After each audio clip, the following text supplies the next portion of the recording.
இந்த நபர் எனக்கு கால் பண்ணா நல்லா இருக்குமே அப்படின்னு நீங்க நினைக்கிறீங்கன்னா இதை பயன்படுத்துங்க. இந்த மெத்தடை வந்து யாருக்கெல்லாம் பயன்படுத்தலாம்னா, ரிலேஷன்ஷிப்ல நீங்க இருக்கீங்க அப்படின்னா அந்த பர்சனுக்காக நீங்க பயன்படுத்தலாம். ஒன் சைடு லவ்ல இருக்கிறவங்க பயன்படுத்தலாம். கணவன் மனைவிக்கு இடையில ப்ராப்ளமா இருக்கு, கால் பண்றது இல்ல, மெசேஜ் பண்றது இல்ல அப்படின்னா நீங்க பயன்படுத்தலாம். நண்பர்களுக்காக இதை நீங்க பயன்படுத்தலாம். பெற்றோர் குழந்தைகளுக்காக, குழந்தைகள் பெற்றோர்களுக்காக இதை நீங்க செய்யலாம். ரொம்ப ஃபாஸ்டா வேலை செய்யக்கூடிய ஒரு பவர்ஃபுல்லான மேனிஃபெஸ்டேஷன் டெக்னிக் இது. நன்மைக்காக மட்டுமே பயன்படுத்துங்க.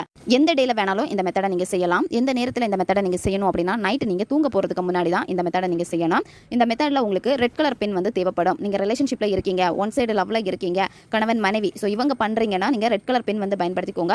நண்பர்களுக்காக நீங்க செய்றீங்க அப்படின்னா நீங்க ப்ளூ கலர் பென் வந்து பயன்படுத்திக்கோங்க. நபருடைய போட்டோ பார்த்துட்டு அவங்க புருவ மத்தி நீங்க ஃபோக்கஸ் பண்ணுங்க. கொஞ்ச நேரம் அவங்க புருவ மத்தி நல்லா உத்து பாருங்க. அதுக்கப்புறம் என்ன பண்ணணும்னா, கண்களை மூடிட்டு உங்களுடைய புருவ மத்தியை ஃபோக்கஸ் பண்ணுங்க. உங்களுடைய புருவ மத்தியில நீங்க ஃபோக்கஸ் பண்றப்ப அந்த பர்சனுடைய முழு உருவமும் உங்களுக்கு தெரியும். உங்க மேல தப்பு இல்லை, அந்த பர்சன் மேல தான் தப்பு இருக்கு அப்படின்னா, நான் உன்னை மன்னிச்சு என் லைஃப்ல ஏத்துக்கிட்டேன், திரும்ப எனக்கு நீ வேணும் அப்படின்னு அந்த பர்சன் கிட்ட சொல்லுங்க. கண்களை மூடிட்டு உங்க புருவ மத்தியை ஃபோக்கஸ் பண்ணிக்கிட்டே நீங்க அந்த பர்சன் கிட்ட இதை நீங்க சொல்லணும். அடுத்து நீங்க என்ன பண்ணணும் அப்படின்னா, நீங்க எடுத்து வச்சிருக்கக்கூடிய அந்த பெண்ணினால உங்களுடைய இடது கால் பாதத்துல இந்த இடத்துல, இப்போ உங்களுக்கு வீடியோ இமேஜ்ல வரும் பாருங்க, நீங்க இந்த நம்பரை நீங்க எழுதணும். இந்த நம்பரை எழுதிட்டு